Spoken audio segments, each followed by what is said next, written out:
Hello, welcome back to my YouTube channel, and kindly don't forget to subscribe, share, and like my video. So, today we are going to be discussing the main components of the brain. We are going to start with the cerebrum. So, the cerebrum comprises of the gray matter and white matter at its center.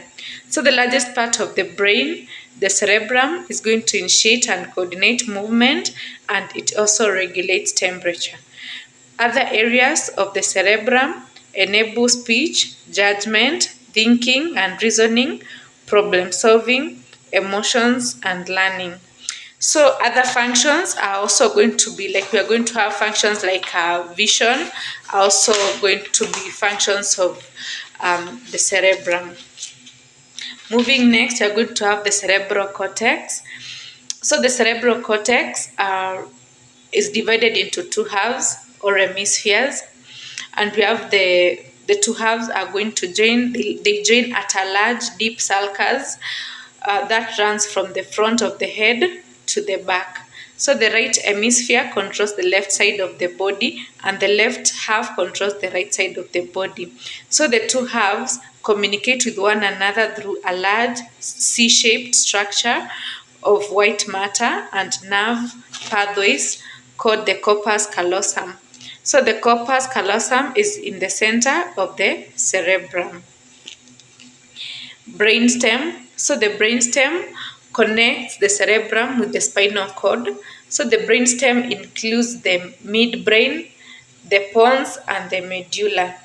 So the midbrain is a very complex structure, and it has a range of different neurons, neuron clusters, neural pathways, and other structures. So these features facilitate various functions such as hearing and movement and calculating responses and environmental changes.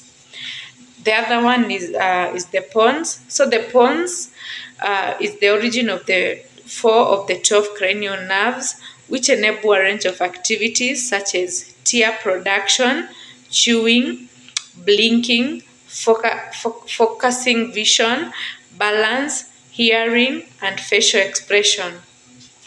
Then we moved on to medulla. So the medulla, which is at the bottom of the brainstem. So the medulla is where the brain meets the spinal cord. So the medulla is essential to survival. And the functions of the medulla regulate many bodily activities, including heart rhythm, breathing, blood flow, and oxygen and carbon dioxide levels. So the medulla produces reflexes, activities which are like sneezing, vomiting, coughing, and swallowing. So the spinal cord extends from the bottom of the medulla and through a large opening in the bottom of the skull, supported by the vertebrate. So the spinal cord carries messages to and from the brain and the rest of the body. Then we are going to discuss the cerebellum. So the cerebellum is a fist-sized portion of the brain located at the back of the head, below the temporal and occipital lobes and above the brainstem. So like the cerebral cortex, it has two hemispheres. The outer portion contains neurons and the inner area communicates with the cerebral cortex, and its function is to coordinate voluntary muscle movements and to maintain posture, balance, and equilibrium. So we are going to move on to brain coverages.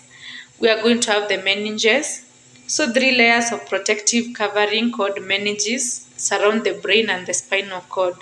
So the outermost layer, the dura mater, is thick and tough, and it includes the periostitial layer of the dura mater, lines the inner dome of the skull, which is the cranium, and the meningeal layer is below that. So the spaces between the layers allow for the passage of veins and arteries that supply blood flow to the brain. The arachnoid matter is a thin web-like layer of connective tissue that does not contain nerves or blood vessels. Below the arachnoid matter is the cerebrospinal fluid or the CSF.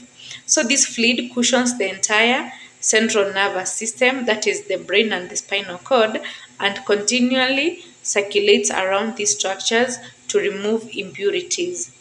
Then on to the pia mater, which is a thin membrane that hugs the surface of the brain and follows through its contours. So the pia mater is rich in veins and arteries.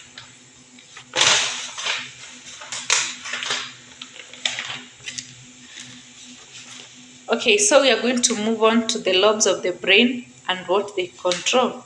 So each brain hemisphere contains has four sections called lobes. We have the frontal lobe, the parietal lobe, temporal lobe, and occipital lobe. So each lobe controls specific functions. So we are going to be exploring each lobe and its function so that we can see what they entail and what actually goes on thereof. So the frontal lobe is the largest lobe of the brain. It's located in the front of the head. So the frontal lobe is involved in personality characteristics, decision making, and movement. So recognition of smell usually involves parts of the frontal lobe. So the frontal lobe contains Broca's area, which is associated with speech ability. Parietal lobe, the middle part of the brain, so that the parietal lobe helps a person identify objects and understand spatial relationships, and where one's body is compared with objects around the person. So the parietal lobe is also involved in interpreting pain and touch in the body. So the parietal lobe houses working area which helps the brain understand spoken language. Then we move to the occipital lobe. The occipital lobe is the back part of the brain that is involved with vision. Temporal lobe, the sides of the brain.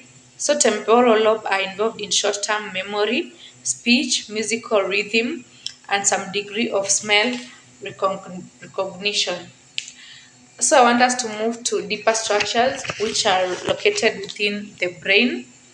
So we have the pituitary gland, hypothalamus, hippocampus, and amygdala.